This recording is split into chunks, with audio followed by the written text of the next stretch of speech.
Ju përshëndes, mirë se erdhët. Sot dita e dytë e samitit të diasporës, që shpalosim më shumë se çdo herë tjetër nevojën që të kalohet nga fjalët tek veprimet, nga dialogu po ashtu tek gjërat konkrete, pra duan që ky bashkëpunim të materializohet. Të ndërlidhemi po ashtu, tha kryeministri Rama, në mënyrë aktive, por çfarë duhet bërë për këtë? Kam kënaqësinë që të kem në këto momente në një komunikim të drejtë për drejtë nga ambientet ku po mbahet edhe samiti, Lirim Krasniqin, drejtues i organizatës Germin. Lirim, përshëndetje. Përshëndetje, faleminderit. Shoh që ke gjetur hapësirë për të shkëputur pak nga samiti. Po jam shumë pranë Pallatit Kongreseve.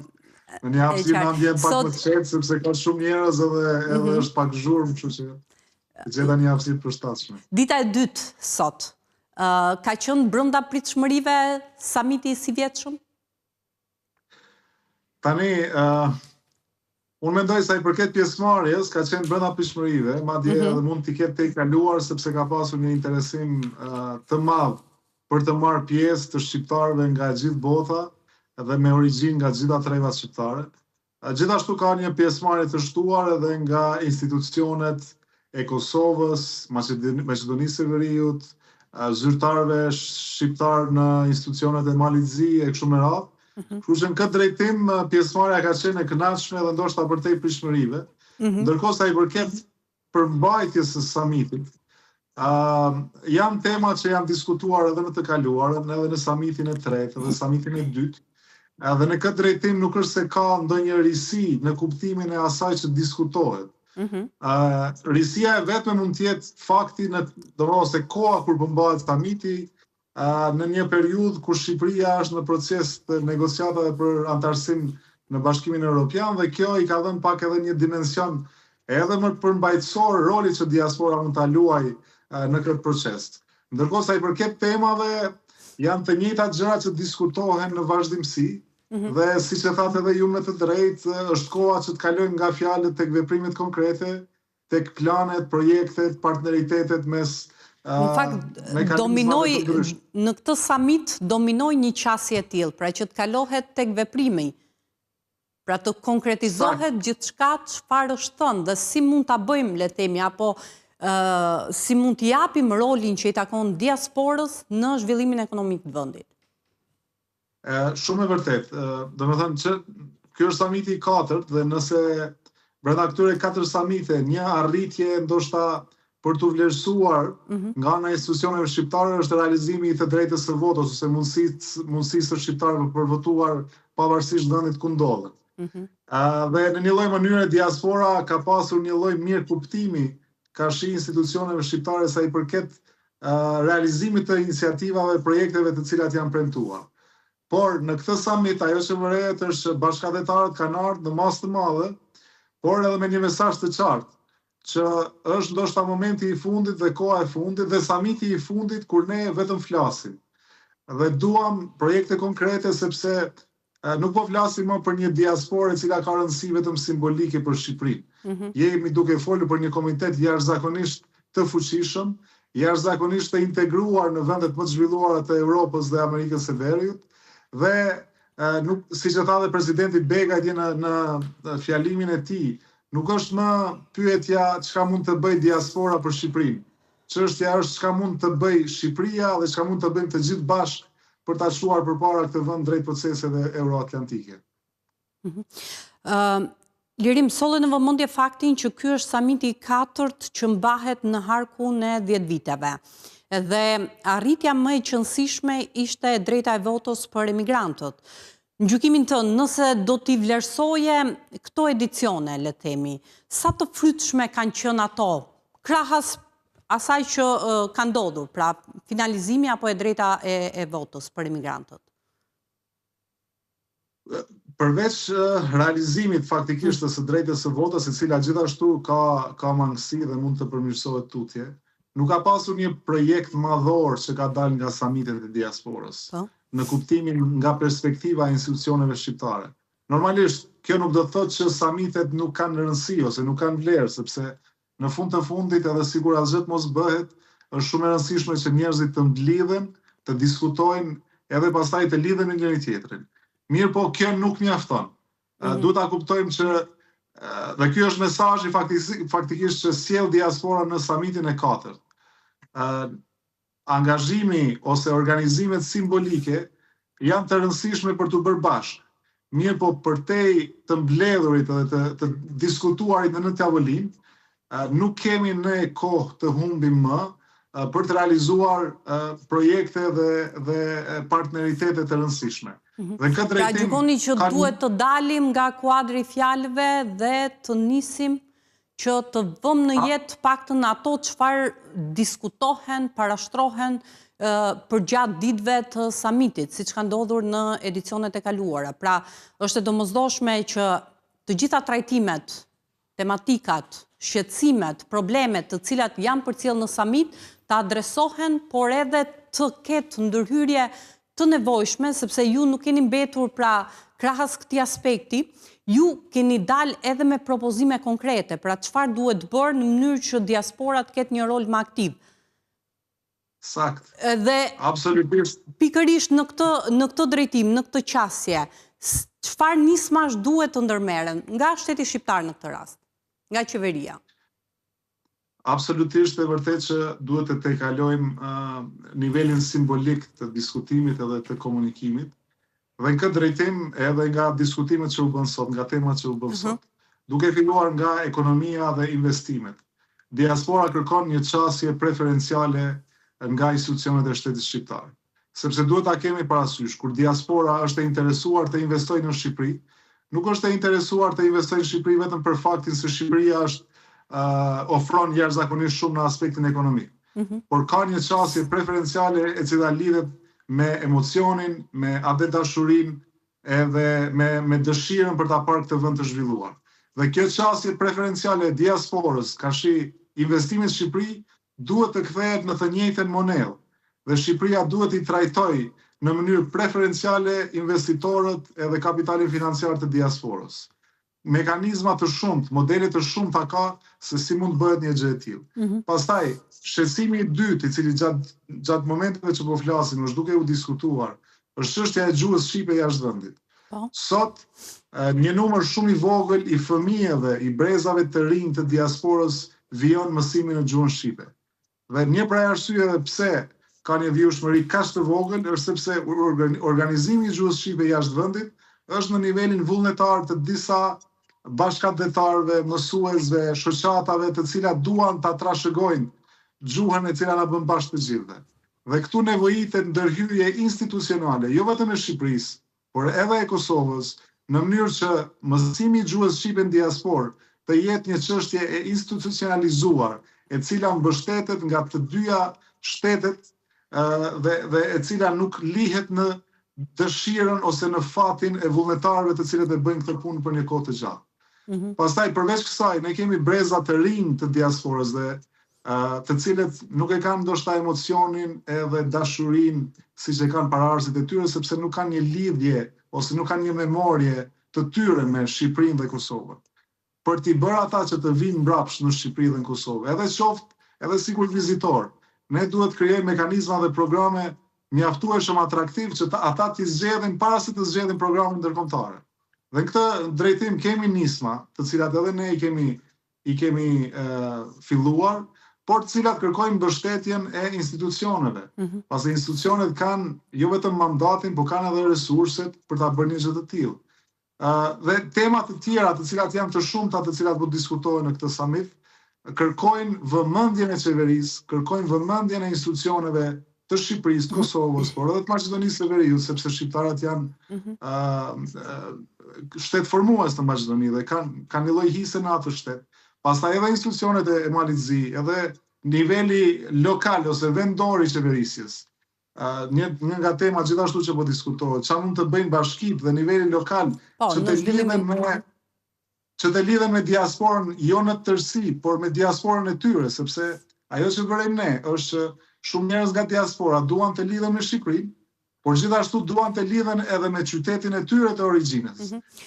Lirim, nëse do të ndërhyja për të pyetur për pengesat që e pamundsojnë një gjë të tillë, çfarë do të veçoje? Pra, mungesë ekspertize, njohurie, mungesë vullneti? Është mungesë vullneti politik për t'i çuar çështje përpara. Ne nuk po flasim për tema të sofistikuara për cilat nuk kemi kapacitete. Po flasim për tema të thjeshta, të cilat çdo gjë që kërkojnë është vullneti politik. Dhe në këtë rast duhet që përtej simbolikës dhe fjalëve dhe premtimeve të kalojmë në veprime konkrete. Domethënë mungesa e vullnetit politik është duke i lënë pezull një numër të madh të gjërash që e pengojnë faktikisht rritjen e ndikimit pozitiv të diasporës në vendin në të gjitha fushat, në ekonomi, në çështje sociale, në politikë e kështu me radhë. Ndërkohë, pak më parë veçuat faktin që samitet kanë qenë edhe po kthehen në një le të themi aktivitet apo një organizim i cili përsëritet, që do thotë i pari ka datuar në 2016 dhe i fundit, pra përpara samitit të sivjetshëm, ka qenë në 2023. Por ndërkohë ajo çfarë ka ndryshuar krahas pjesëmarrjes në votime është edhe konteksti në cilën gjendet sot Shqipëria. Pra, çelja e negociatave për Bashkimin Evropian. Gjykon që është bërë progres në këtë drejtim? Është shumë e vërtetë që ka ndryshuar konteksti dhe unë e përmenda që momenti i këtij samiti ndoshta ka peshë më të madhe se samitet e tjera. Dhe edhe në këtë drejtim ne domethënë asnjëherë nuk e mohojmë progresin që ka pasur Shqipëria. Por duke pasur parasysh që mundësitë janë shumë të mëdha të bëjmë më shumë se sa që është bërë, atëherë duam që të kemi më shumë angazhim edhe përfshirje të diasporës. Nuk duhet ta harrojmë që Shqipëria ka mbi 1.5 milion qytetarë që jetojnë jashtë. Shumica e tyre jetojnë në vendet e Bashkimit Evropian. Dhe në relacion me numrin e popullsisë rezidente, Shqipëria ka diasporën pothuajse më të madhe në Europë. Dhe kjo në vetvete, ky fakt është jashtëzakonisht i rëndësishëm edhe në procesin e integrimit dhe antarësimit në BE. Sepse këta shqiptarë, përveç se janë të interesuar për Shqipërinë, janë edhe votues të shteteve anëtare të BE-s. Dhe në një mënyrë ose tjetër mund të ndikojnë pozitivisht që të hapen rrugët, që të hapen dyert e Shqipërisë nëpër instanca të ndryshme brenda BE-s, edhe jashta institucioneve politike evropiane, sepse Bashkimi Evropian nuk është vetëm institucionet që gjenden në Bruksel. Është një konglomerat institucionesh, mekanizmash, organizatash të cilat mund të angazhohen ose dyert e cilave mund të hapen fal diasporës. Përveç aspektit politik, duhet ta kemi parasysh në aspektin ekonomik. Shqipëria nuk mund të eksportoj produkte made in Albania në tregjet e huaja pa diasporën. Është e pa imagjinueshme ta themi sot në Zvicër të eksportohet një produkt made in Albania tek një blerës zvicran pa e pasur një ndërmjetës shqiptar që jeton dhe punon me atë zvicranin atje. Tani, sepse është edhe Lirim, duket që meqense na është bashkuar në studio një sipërmarrës edhe eksportues po ashtu, duket që nuk bie dakord për këtë aspektin që produktet made in Albania, sepse rasti i bimëve medicinale ka treguar që pra kufijt nuk janë aq shumë të pakalueshëm. Megjithatë do kemi mundësi që ta diskutojmë sapo të mikrofonohet edhe zotëria. Unë di personalisht shembuj të shumt kur diaspora ka luajtur një rol shumë të rëndësishëm për të hapur dyert. Normalisht pastaj cilësia e produktit e tregon veten. Mirë po, ajo hyrja e parë në tregjet e huaja është jashtëzakonisht e rëndësishme dhe ajo nuk varet ndonjëherë shumë nga cilësia e produktit. Dhe këtu është roli që ka diaspora, cilin dua ta theksoj. Megjithatë, për të mbetur pak tek përfshirja dhe roli aktiv që mund të luajë diaspora, është shumë e rëndësishme që këto ftesa, për shembull sot Kryeministri Rama ka ftuar sërish emigrantët lidhur me dhe ka risjellë në vëmendje një paketë mbështetëse, le të themi, apo një paketë e cila do të synojë pikërisht afrimin e emigrantëve për të investuar në Shqipëri. Kam parasysh këtu paketën e maleve.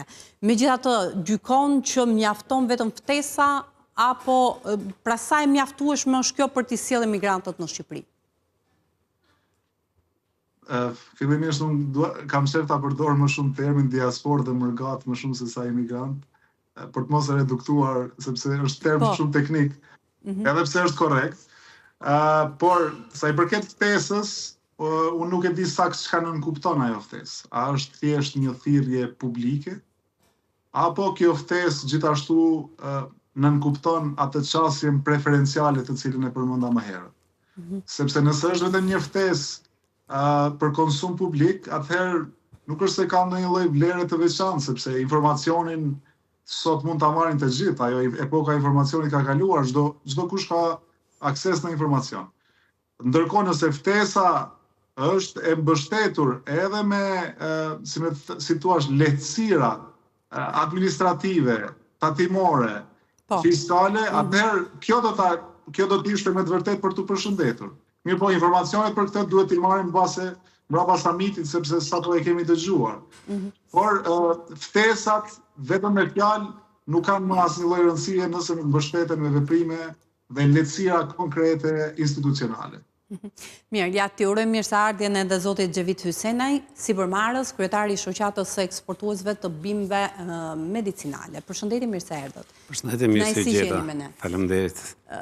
Tani, kjo çështja e produkteve made in Albania, duke qenë se bimët medicinale, aromatike dhe medicinale janë krenaria, po, e eksporteve shqiptare. Kështu që duhet patjetër një ndërmjetësues për të deportuar në tregjet evropiane?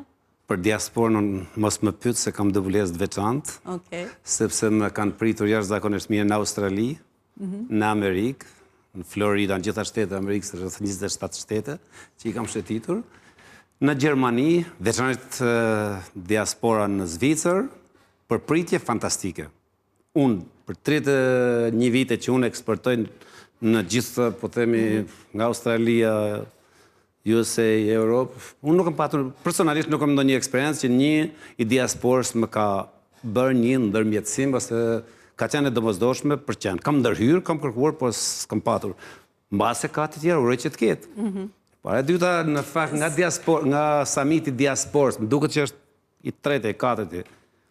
Nuk e di se... I katërti. Po, nga i tretin të katërti në zotëria, sa shef do më nga këto mitin që kaq të më dha, të pjesëmarrje kaq të dinjitoze, mund të them, sa lidhje dhe sa eksporte janë në bërë, do më falë këtyre samiteve. Ka ndonjë zotëria, ka ndonjë evidencë?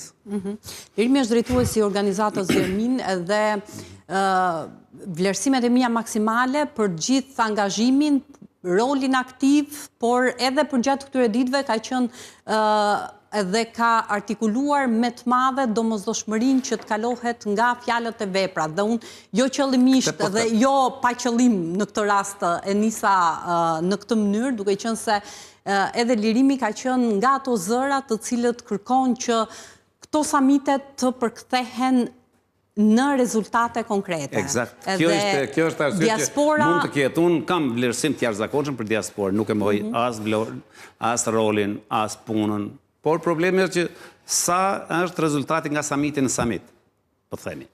Kjo duhet ishte. Unë është e njëjta pyetje që i kam bërë zëvendës ministrit bujqësisë para një viti, dhe i thash zotëri, dakor, ju keni mbështetur fermer gjithë Shqipërisë. Atëherë, kush është rezultati? Fermerët që kanë marrë mbështetje, sa fatura fiskale brenda dhe jashtë shtetit kanë bërë?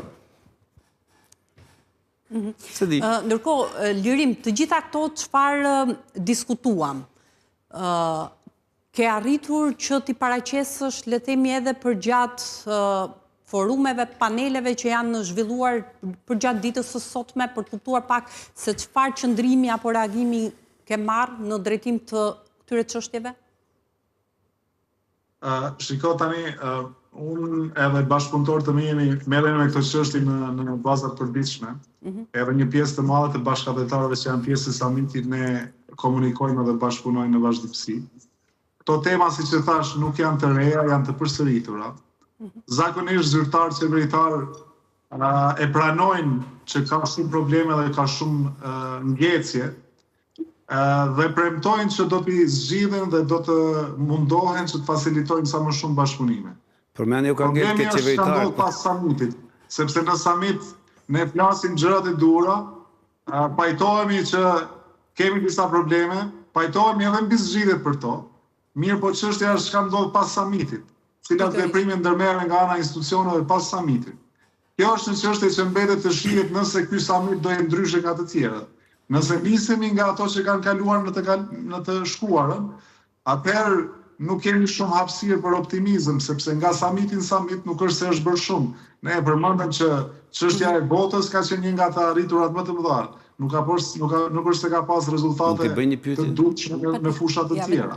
Kështu që pas summitit është shumë e rëndësishme çka ndodh se sa gjatë kësaj ngjarje. Të paktën urojmë që në edicionin e radhës të jemi duke folur për gjëra konkrete.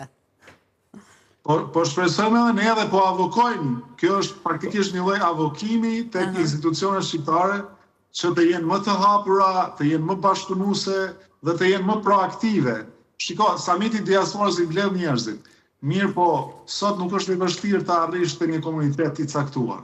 Mund ta bësh edhe pas summitit.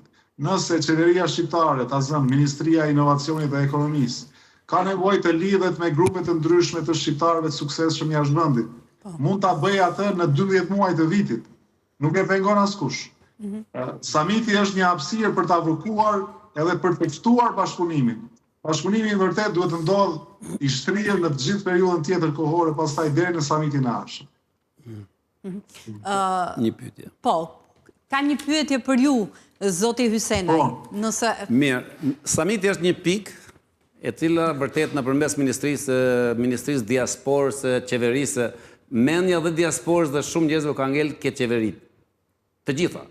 Por problemi shtrohet në këtë summite, a duhet të kishte dhe eksportues dhe forca eksportuese biznesmen shqiptar të pa lidhur me qeveri. Nuk po flasim me ata të tendar, ne po flasim për eksportues. Mirë, ftesa për pjesëmarrje ka qenë e hapur. Jo, nuk ka qenë e hapur.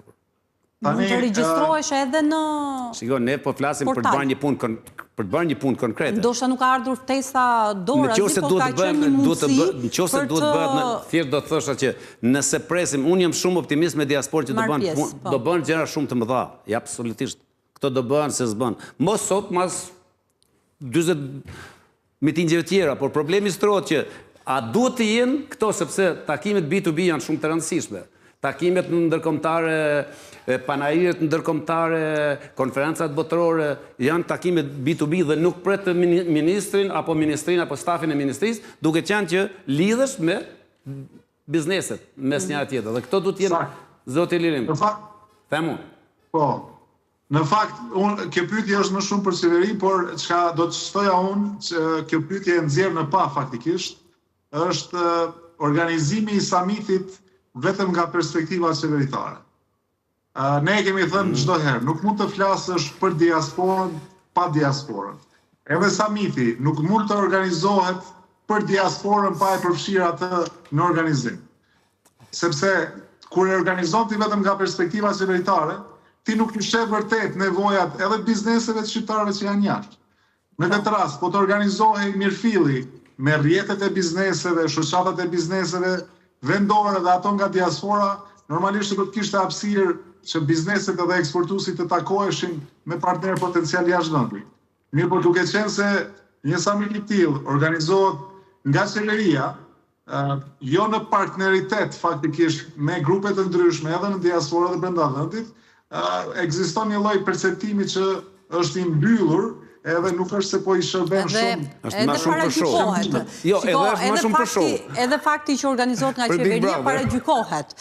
Megjithatë, do të ishte udhës që në këto kushte, pra duke mbetur edhe tek linja e logjikës lirimit, pra që e rëndësishme është vjushmëria, se çfarë ndodh pas summitit. Do të ishte udhës që të ketë një bilanc, le të themi, të gjithë rezultatit të këtij summiti, edhe për ato takimet B2B, pra, që do të, sepse ka pasur dhe do të realizohen, edhe për gjatë orëve dhe ditës së tretë të summitit. Shpresojmë, unë jam i sigurt që do ketë rezultate, absolute. Përderisa është marrë qeveria së diskutohet. E tha në mënyrë ironike, po absolutisht, duhet një bilanc jo, nuk e them këtë. Por unë di këtë të paktën nga rreth 50 kompani eksportuese të bimëve aromatike mjekësore shqiptare, 5 prej të cilat kam pyetur par dje dhe sot, asnjë nga këto eksportuesit kryesor nuk ka qenë prezent, as i ftuar, qoftë edhe për të bërë një leksion, se një eksportues që eksporton për 30 vite nga Australia, Indi, Shtetet Bashkuara të Amerikës, gjithë Europën, dhe mos tjetë për të mbajtur një referencë, për të thënë, por, ne kemi edhe këtu element të cilët mund të bashkëpunojnë, sepse dhe diaspora vjen këtu, por nuk i njeh. Do themi ne janë online, po janë online, po tash hajde hap online është online. Unë do e pyesja se nuk po e shoh me figura atje, po do e pyesja zotriu nëse është pjesë e ndonjë dhome, ndonjë rrjeti tregtie, biznesi në Shqipëri. Kam mbi 26 vite që jam në dhomat të gjitha dhomat e tregtisë Shqipërisë që më duan, dhomat e Tiranës duan, atje ku operoj. Një rekomandim shumë një këshill miqësore do ishte që gjitha këto pyetje t'i bëje brenda atyre forume. Ja, këtë do ta mbaj shënim. Duhet të jenë ato forume, gjithashtu që duhet t'i kërkojnë llogari qeverisë edhe institucioneve që merren me këto çështje. Edhe në kuptimin e avokimit, po edhe të llogaridhënies. Mirë. Eve u takuam bashkë, po kur të takuam me ata do jo them patjetër. Okej, tani të mos devijoj. Ajo që është shumë e rëndësishme, që dua ta sjell në vëmendje, është edhe çfarë ka bërë pra organizata Germin. Ju keni pasur një takim edhe në fund të vitit 2025 dhe keni dalë me disa rekomandime.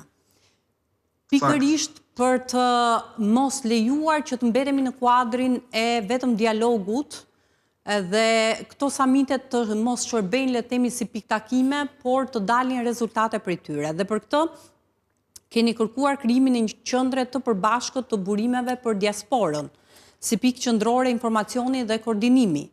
Njohjen e organizatave të diasporës si partner strategjik në hartimin e politikave dhe programeve dhe hartëzimin e plot të ekosistemit të diasporës dhe krijimin e një databaze funksionale për organizatat dhe aktorët relevantë. I qëndroni këtyre 3 rekomandimeve e fundit? Po ne në nëntor të vitit kaluar kemi bërë një konferencë në Gjermani, në Köln, 7 deri 9 nëntor, ku kanë marrë pjesë qindra pjesëmarrës, organizata, biznese, shoqata e kështu me radhë nga diaspora. Dhe aty në bazë të diskutimeve që kemi pasur, ku kemi pasur të ftuar gjithashtu edhe përfaqësues të Ministrisë Jashtme edhe nga Kosova dhe Shqipëria, kemi ardhur në përfundimin që fillimisht mungon informacioni që do t'i bënte bashkë të gjithë. Prandaj kemi kërkuar krijimin e një lloj databaze ose një lloj hubi të përbashkët midis dy qeverive, Kosovës dhe Shqipërisë, me informacione për ekosistemin vendor, përfshirë ekonominë, administratën, politikën, shëndetësinë, arsimin dhe kështu me radhë, në mënyrë që dikush nga diaspora që do të bëjë diçka në Shqipëri, ta ketë të mundur të marrë informacion në një one-stop shop të vetëm dhe të mos kërkoj informata nga burime të ndryshme, të cilat shpeshherë janë të koklavitura, të fragmentuara dhe jo të përditësuar. Pastaj, e njëjta gjë të bëhet edhe për të krijuar një databazë me aktorët e ndryshëm nga diaspora.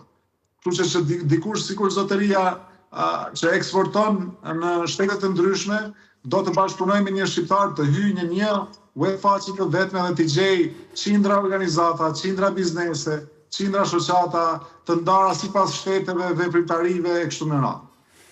Dhe në këtë drejtim do të afrohej çdo herë më shumë informimi mes të gjitha palëve dhe do të afroheshin edhe mundësitë për bashkëpunim, se ti kur e ke më të lehtë ta gjesh dikë pa pasur nevojë për një ndërmjetësues, atëherë edhe bashkëpunimi edhe partneriteti bëhet shumë më i lehtë dhe nuk kërkon aprovimin ose organizimin nga qeveria përmes eventeve të ndryshme.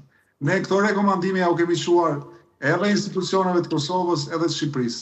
Dhe do t'i mbajmë vazhdimisht, si thuash, në presion pozitiv gjithmonë, në mënyrë që të bëjmë diçka të tillë, sepse është kërkesë që vjen nga vetë bashkëdhetarët nga vendet të ndryshme.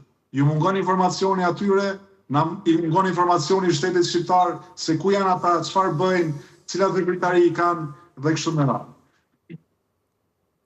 E qartë. Mirë, unë ju falenderoj shumë për mendimet e ndara edhe kohën. Kënaqësi që ishit me ne. Faleminderit për juve. Faleminderit.